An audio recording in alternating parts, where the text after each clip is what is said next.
I'll give you millions, everything I have, if you just pray for my son." A billionaire CEO stood before a hospital volunteer, desperate enough to try buying a miracle. The doctors had given up. Science had failed. And what happened next left medical experts with absolutely no explanation. This is the true story of a mother who learned the hard way that some things cannot be purchased at any price, and that sometimes grace arrives exactly when hope runs out. Before we dive in, I want to hear from you. Drop a comment and tell me what city you're watching from right now. And if you believe in stories that restore faith in the impossible, hit that subscribe button. Because what you're about to witness will challenge everything you thought you knew. Victor Kane moved through the world like a storm people learned to avoid. At 56, he had built an empire that stretched across 3 continents. Glass and steel real estate developments that rose where neighborhoods once stood, luxury towers where the wealthy lived high above the wreckage of what had existed before. His name had become synonymous with gentrification, with progress that devoured the small to glorify the grand. Victor knew what they called him. The Vulture. The Destroyer. The man who turned homes into assets and communities into numbers on a spreadsheet. He heard the whispers at charity galas, saw the way conversations shifted when he entered a room. Even handshakes carried a subtle tension, fingers withdrawing just a fraction too quickly, as if his touch might stain. People smiled for him, but never at him. He had learned long ago to wear their hatred like armor. Business wasn't a popularity contest, he told himself. Someone had to make the hard decisions. Someone had to be ruthless enough to do what others were too sentimental to do. Cities needed development. Markets demanded growth. And growth, unfortunately, always left bodies behind. Victor simply happened to be the man willing to pull the trigger. That belief had sustained him for decades. But lately, the armor felt heavier. It began with things so small they were easy to dismiss. The way his daughter had looked at him last Christmas when he explained, calmly, logically, why he couldn't donate to her affordable housing nonprofit. She'd nodded, tried to smile, but her disappointment lingered in the air long after the conversation ended. Then there was the morning his driver casually mentioned his family was being evicted from their apartment building. Victor had opened his tablet, scanned the address, and realized with mild surprise that he owned it. He had said nothing. And there was his birthday party, lavish, expensive, filled with laughter that echoed too loudly and died too quickly. Surrounded by people who praised him, needed him, flattered him. People who would disappear the moment his money did. When the last guest left, the silence felt unbearable. Victor lived 60 stories above the city in his penthouse, but the loneliness ran deeper than any foundation he'd ever poured. That night, after a late meeting, he walked alone through the financial district. Rain had begun to fall, turning the streets into shattered mirrors, reflecting neon lights in broken patterns. He had sent his car ahead, telling the driver he wanted to walk. He needed air, movement, distance from the walls closing in on him. He didn't know what he was searching for, only that something inside him was restless, uneasy, fraying at the edges. The streets were nearly empty. Those still outside belonged to the city's forgotten margins. A homeless man arranging soggy cardboard beneath an awning, a cleaning woman pushing a rattling cart toward an office tower that would never know her name, a street musician packing up a rain-soaked guitar, hands red and stiff from the cold. None of them looked at Victor. They had learned long ago that men in $1,000 suits didn't see people like them. So why waste the effort? Victor pulled his coat tighter as the rain intensified, each drop tapping against him like an accusation. He walked faster, shoes splashing through puddles, the city humming around him, alive, indifferent, relentless. For most of his life, he had been running forward, chasing growth, control, power. He didn't realize that tonight, on a rain-soaked street, surrounded by people he'd spent a lifetime ignoring, he was about to stop running. And that everything he believed about success, power, and worth was about to be challenged in ways no boardroom ever could.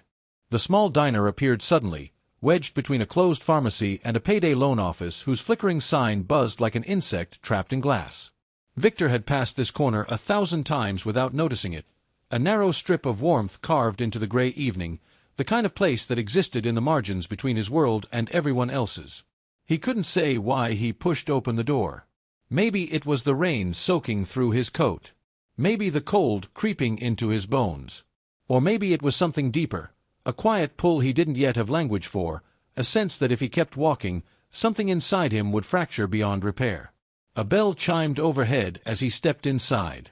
The air smelled of burnt coffee, frying onions, and old grease soaked into decades of neglect.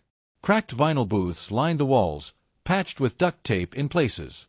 Laminate tables bore the scars of countless meals and careless lives. A long counter ran the length of the room, chrome dulled by time, spinning stools occupied by solitary figures hunched over plates as if guarding them from the world. This wasn't a place people came for cuisine. It was a place people came to feel less alone for 30 minutes at a time. The conversations didn't stop all at once when Victor entered. There was no dramatic silence, just a gradual dimming. Voices softened. Laughter faded. Eyes flicked toward him, registering the tailored suit, the watch that cost more than most monthly rents, the unmistakable gravity of money and authority. Then they looked away. Back to eggs gone cold. Back to phones with cracked screens. Back to the careful discipline of minding one's own business. But Victor felt it anyway. The subtle tightening of the room. The invisible wall rising. The space around him expanding as people leaned back just slightly, instinctively distancing themselves. He had felt this his entire adult life. Victor slid onto a stool at the far end of the counter, as far from the others as possible, like an exile choosing his own corner. The vinyl creaked beneath his weight. A waitress approached, middle-aged, worn down by years of double shifts and unremarkable days. Her hair was pulled back tightly. Her expression held no curiosity, no judgment. Just professional endurance. "Coffee?" she asked. "Yes." "Please." She poured it without ceremony, the dark liquid splashing against the sides of a thick ceramic mug, then moved on without another word. No smile. No pretense of welcome. Just service rendered and withdrawn. Victor wrapped his hands around the mug, surprised by how much he needed the heat. Outside, rain streamed down the windows, warping the streetlights into smeared gold and white. Cars passed like ghosts, their reflections sliding across the glass. For the first time in years, Victor felt acutely, painfully aware of how out of place he was. Not just in the diner. Everywhere. In boardrooms where respect was rented. In penthouses built to isolate. At parties filled with people who praised his success but never asked how he slept. He was a man known by everyone and known deeply by no one. A man who belonged nowhere. The coffee was bitter. Overbrewed. Probably sitting on the burner too long. He drank it anyway, letting the unpleasant taste ground him, anchor him to something real. That's when he noticed the person at the other end of the counter. The man sat hunched forward, elbows on the laminate, hands wrapped around a bowl of soup as if it were the only warmth left in the world. His coat was threadbare, seams frayed, sleeves too short. Gray hair clung stubbornly to his scalp, unruly and untrimmed. His face was lined deeply, not just with age, but with a kind of hardship that carved itself into bone. A paper bag rested at his feet, carefully folded. Everything about him suggested someone who had learned to make himself small. The man glanced sideways, meeting Victor's eyes for a brief moment. There was no fear there. No resentment. No awe. Just exhaustion. And something else, an unsettling clarity, as if he were seeing Victor not as the powerful titan of industry, not as the villain whispered about in city halls and protest signs, but simply as another tired man sitting at a counter, trying to outrun something that couldn't be escaped. Victor looked away first. His chest tightened, an unfamiliar sensation pressing inward. He didn't yet understand why this stranger unsettled him so deeply. But he had the sudden, undeniable sense that this encounter, this insignificant, forgettable moment in a diner no one cared about, was not accidental, and that the man beside him was about to say something that would force Victor Kane to finally confront the cost of the empire he'd built. An old man sat 3 stools down, nursing what looked like tea in a chipped ceramic mug. Steam rose faintly from the surface, curling into the dim diner lights before disappearing. He was small, almost fragile in frame, with dark skin weathered by years of sun, wind, and survival.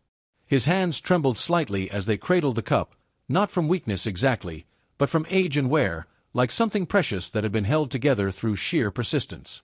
His clothes were clean but unmistakably worn. A jacket with patched elbows. Pants mended so many times the original fabric was barely visible beneath careful stitches. Shoes polished out of habit rather than pride. Everything about him spoke of a life lived at the margins, not one of ambition or ascent, but of endurance, of learning how to exist quietly in spaces that rarely made room. Victor Kane would never have noticed him.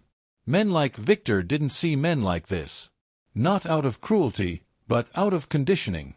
Wealth trained the eyes to skim past what didn't register as useful or threatening. Power narrowed vision. But the old man was looking at him. Not staring. Not glaring.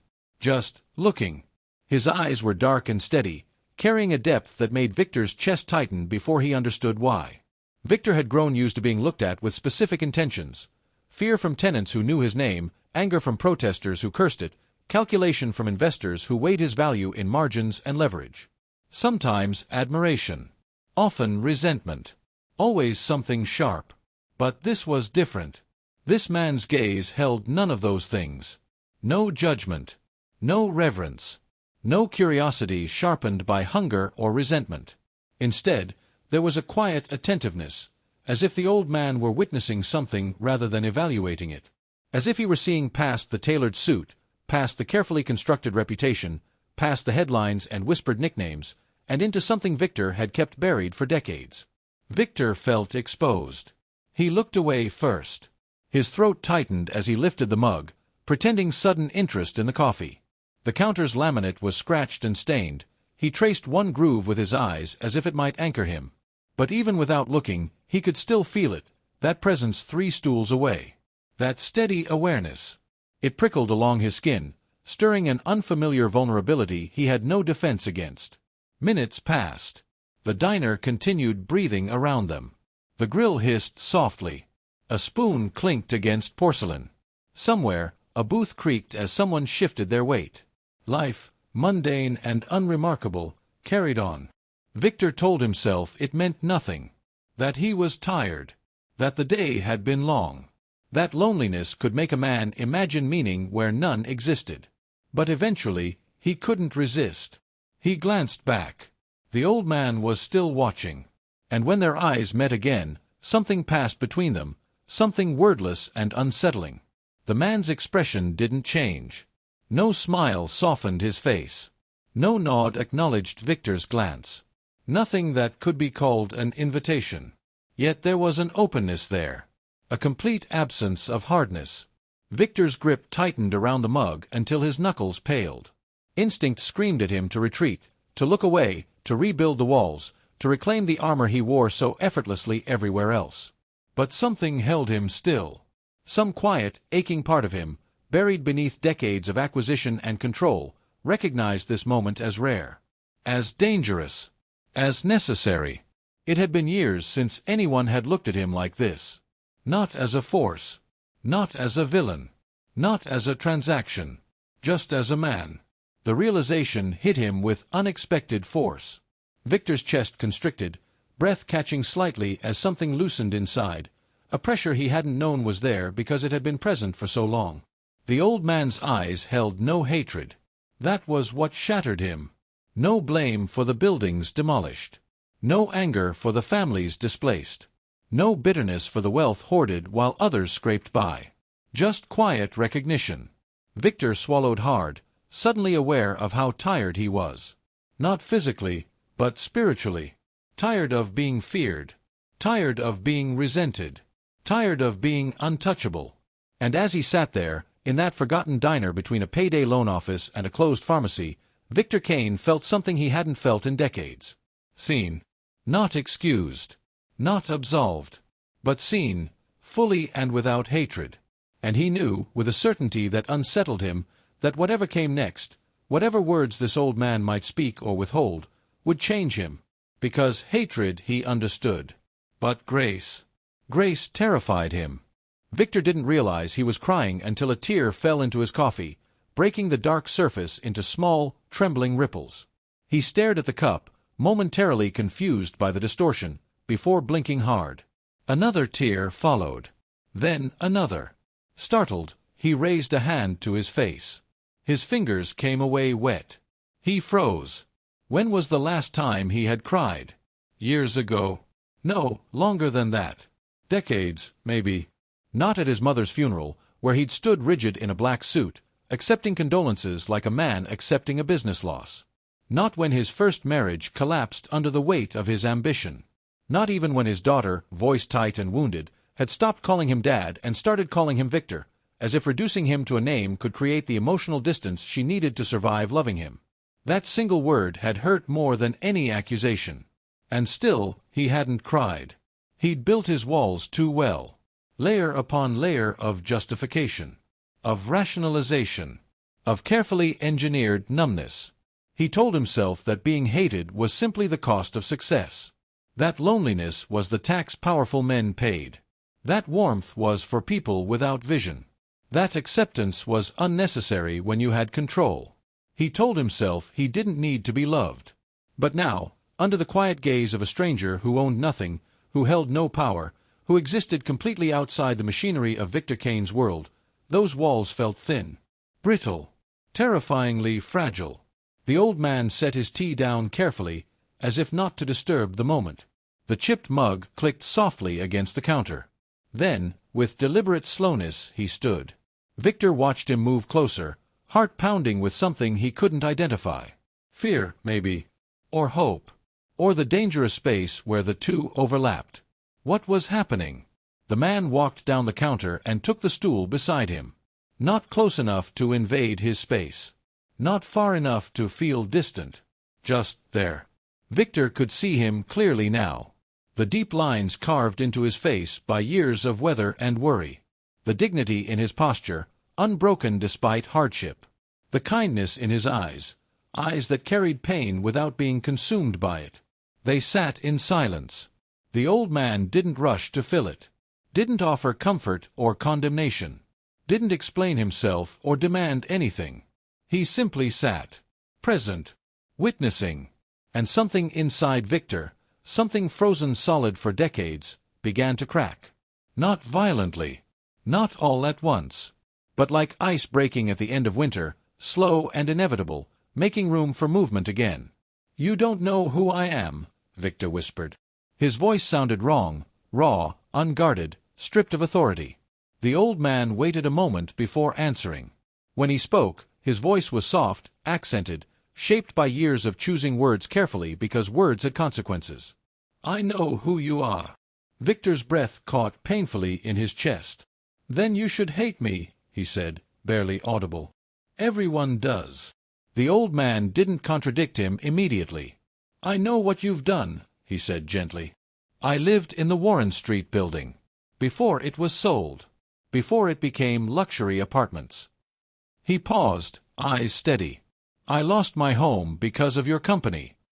The words landed without force, no accusation, no anger. Just truth. They should have triggered Victor's defenses. Should have summoned the rehearsed explanations about market forces and legal processes and unavoidable collateral damage. But nothing rose to meet them. Instead, they sank deep. "I'm sorry," Victor said suddenly. The words surprised him as much as the tears. They felt unfamiliar, unused, like tools pulled from a drawer that had been locked for years. "I'm so sorry." The old man studied him, not skeptically, not eagerly. Simply attentively. "I don't need your apology to give me back what I lost," he said. "I know that." Victor nodded, throat tight. "But," the man continued, "I came here tonight expecting nothing. And I found you sitting alone. Crying. That matters." "Why?" Victor asked, voice breaking. "Why would that matter to you?" "Because it means you're not the monster people think you are," the old man said quietly. "And maybe not the one you think you are either." Victor bowed his head, shoulders shaking now. He covered his face, no longer trying to hide the tears. For the first time in his life, he wasn't being judged. Not excused. Not forgiven. But met. And somehow, that was harder and more healing than hatred had ever been. The old man didn't respond right away. Instead, he lifted his tea, the cup trembling slightly in his hands, took a slow, deliberate sip, and then set it back down with almost ceremonial care. Every movement was unhurried, intentional, as if he understood that this moment required patience. Victor watched him through blurred vision, tears spilling freely now, no longer restrained. He felt stripped of every defense he'd ever built, exposed in a way no courtroom, no hostile board meeting, no public scandal had ever managed to accomplish. "My name is Marcus," the old man said at last. "Marcus Webb. I'm 73 years old." He paused, as if grounding himself in the truth of his own existence. "I lived in that building for 42 years. I raised my children there. I buried my wife while living there. Every inch of those walls held my life." Victor's throat tightened painfully. His chest felt too small to hold his breath. "Marcus," he started, but the name caught in his mouth like a confession he wasn't ready to finish. "I'm not telling you this to make you feel worse," Marcus continued, his voice calm, steady, unaccusing. "I'm telling you because I think maybe no one has ever told you what your decisions actually mean. Not in words that reach past spreadsheets. Not in ways that break through the armor you've been wearing." "I know what I've done," Victor said reflexively. But even as the words left his mouth, he knew they were false. He knew numbers. Units displaced. Properties acquired. Margins expanded. He didn't know Marcus. He didn't know 42 years compressed into memories that no balance sheet could record.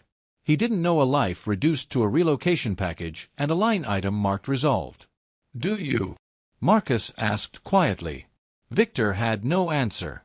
"Do you know," Marcus continued, "that my grandson drew a line on the kitchen doorframe every birthday, marking how tall he was getting?" He smiled faintly at the memory. The paint was chipped there from all the erasing and redrawing. "My wife used to say it was our family timeline." Victor's hands began to shake around his coffee mug. "Do you know my wife planted herbs on the fire escape? Basil, mint, rosemary. In the summer, the smell would drift into the apartment, and for a moment it felt like the world was gentle." His voice softened further. "Do you know that Mrs. Chen across the hall cooked dumplings every Sunday? She'd bring us a plate, still steaming. That was how we marked time, not by calendars, but by small kindnesses." Each detail struck Victor with quiet brutality. Those moments had never existed to him. They had never been allowed to. "Those stories are gone now," Marcus said. "Painted over. Torn down. Replaced with granite countertops and smart home systems." He turned fully toward Victor, eyes steady, unclouded by bitterness. "But I don't tell you this to make you carry my pain. I tell you because behind every number in your reports is a Marcus. A Mrs. Chen. A child measuring their growth." Victor's breath hitched. "How can you not hate me?" he asked, his voice breaking completely. "I destroyed your life. I took your home. How can you sit here and look at me like I'm human?" Marcus offered gently. Victor nodded, sobbing now, unable to stop himself. "Because you are," Marcus said. "Because hatred only makes the pain heavier, and I've carried enough weight in my life. Because I can see that you're suffering too, even if it's a different kind of suffering. Maybe especially because it's a different kind." Victor turned fully toward him, tears running freely down his face. In a cheap diner, in a $1,000 suit, weeping in front of a man he had helped make homeless, all his power dissolved. Titles meant nothing. Wealth meant nothing. "I don't know how to fix what I've done," Victor whispered. Marcus was silent for a long moment. "Maybe you can't fix it," he said finally. "Maybe some things can't be repaired, only lived with. Learned from. Changed because of." He looked at Victor with quiet resolve. "But you can stop making it worse. You can make different choices tomorrow than the ones you made yesterday." And for the first time in his life, Victor Kane understood that redemption wouldn't come from a grand gesture or a public apology. It would come from the slow, painful work of becoming someone else. They sat together for a long time. The waitress refilled their cups without comment. Coffee for Victor, tea for Marcus, moving with the quiet efficiency of someone who'd learned not to intrude on moments that felt heavier than words. The other patrons gradually paid their bills and drifted out into the rain, until only the low hum of the diner remained. A couple murmured to each other in a far booth. The rain tapped steadily against the windows, a soft, unending rhythm. Time loosened its grip. Victor spoke. At first, haltingly. Then with a rawness that surprised even him. He told Marcus about the first family he'd displaced, the way he'd stood at the window of his office afterward, watching the city glow, telling himself it was necessary. That someone else would have done it if he hadn't. That progress always demanded sacrifice, and it was better to be the one in control than the one crushed beneath it. He told him how, over time, the justifications became automatic. How each deal numbed him a little more. How empathy dulled into inconvenience. How entire communities became abstractions, maps, zones, opportunities. He spoke about his daughter. About the moment she'd stopped arguing with him and started simply withdrawing. How disappointment, he'd learned, hurt far worse than anger. About the Christmas dinner where she'd looked at him across the table like he was a stranger she no longer trusted. And finally, he spoke about the loneliness. The kind that didn't come from being alone, but from being surrounded by people who wanted something from you. Who smiled too quickly. Who praised too eagerly. Who disappeared the moment you stopped being useful. Loneliness that felt like suffocation in a crowd. Marcus listened. He didn't interrupt. Didn't correct. Didn't absolve. Sometimes he nodded. Sometimes his eyes reflected a deep, quiet sorrow. But never hatred. Never revulsion. Just presence. Just attention. The rare, radical act of staying. "I have money," Victor said at one point, desperation creeping back into his voice like a reflex. "So much money. I could get you a place. A better place. I could make things right. I could." Marcus lifted a gentle hand. "That's not what this is," he said calmly. "That's not why I'm here." Victor swallowed hard. "Then what?" His voice cracked, frustration and grief tangling together. "What do you want from me?" "I don't want anything from you," Marcus replied. "I'm just here. Sitting with you. Seeing you." He paused. Sometimes that's what people need most, to be seen without conditions. Without transactions. Without all their worst moments being the only thing that defines them. The words slipped past Victor's defenses and went straight to the place he'd kept sealed for decades. Something inside him gave way, not shattering, not collapsing, but opening. Like a locked door finally unlatched. Victor bent forward, burying his face in his hands, and sobbed. Not polite tears. Not controlled grief. But deep, wrenching sounds pulled from somewhere ancient and exhausted. Grief for the people he'd hurt. For the man he'd become.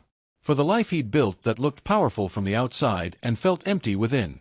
For the years he'd spent convincing himself that being feared was the same as being respected. Marcus didn't touch him. He didn't offer platitudes or reassurance or easy forgiveness. He simply stayed, breathing quietly beside him, holding the space steady enough for Victor to finally fall apart without being judged or managed or fixed. When the storm passed, when Victor could breathe again, when his chest no longer felt like it might split open, he lifted his head. Marcus was still there. Still calm. Still kind. Still present. "Thank you," Victor whispered, the words fragile but sincere. Marcus inclined his head slightly. "You're welcome. I don't deserve your kindness." "Maybe not," Marcus said, without cruelty or hesitation.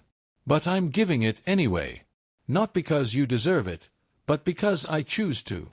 His eyes met Victor's. "That's what makes it grace." And for the first time, Victor Kane understood that grace wasn't earned, negotiated, or purchased. It was given freely. And receiving it would change everything. Victor left the diner nearly 2 hours later, stepping out into a rain that had softened into a fine mist. It clung to the air instead of falling from it, beating on his coat, settling into his hair, blurring the city's sharp edges. The night felt quieter. Or maybe he was. The city hadn't changed. The buildings were the same. The streets followed the same familiar grid. But Victor's way of seeing had shifted, like a lens subtly rotated out of alignment with its old assumptions. Every illuminated window now carried weight. Each one seemed to hold a life, a Marcus, a Mrs. Chen, a child standing barefoot against a wall while someone marked their height with a pencil. Kitchens filled with smells. Living rooms echoing with laughter or arguments or grief. Entire worlds he had once reduced to line items and timelines. He walked slowly toward his car, not wanting to break the spell too quickly. His driver stood by the door, professional and patient, saying nothing. Victor paused before getting in and turned back toward the diner. Through the window, he saw Marcus still seated at the counter. The diner lights cast a soft glow around him as he read a battered paperback book pulled from the inside pocket of his jacket. He looked smaller from this distance, almost fragile, but there was an unmistakable solidity to him. A man who had lost his home but not his center. Who had been displaced without being erased. Who had endured, not by hardening, but by refusing to surrender his humanity. Victor felt a tightness in his chest. Something fundamental had fractured tonight. Not a dramatic collapse, not a sudden absolution, but a slow, irreversible breaking.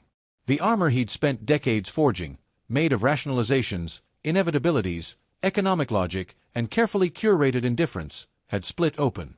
And for the first time, he didn't want to repair it. He couldn't undo what he'd done. Couldn't give Marcus back 42 years. Couldn't reconstruct the kitchens and doorframes and fire escapes he'd ordered demolished. The damage was real, etched into concrete and memory, scattered across neighborhoods that would never be reassembled the same way. But he could stop. That thought landed with unexpected force. He could stop pretending this was neutral. Stop hiding behind the language of progress. Stop telling himself that harm was unavoidable just because it was profitable. He could begin the slow, uncomfortable work of choosing differently, not to cleanse his conscience, not to erase guilt, but because something inside him had changed when someone looked at him without hatred. Victor opened the car door, then hesitated. "Change of plans," he said, surprising himself with the steadiness of his voice. He gave his driver an address, his daughter's apartment. The driver blinked, checked the time, then nodded. "Yes, sir." As the car pulled away, Victor looked back one last time. Marcus had lifted his gaze from the book.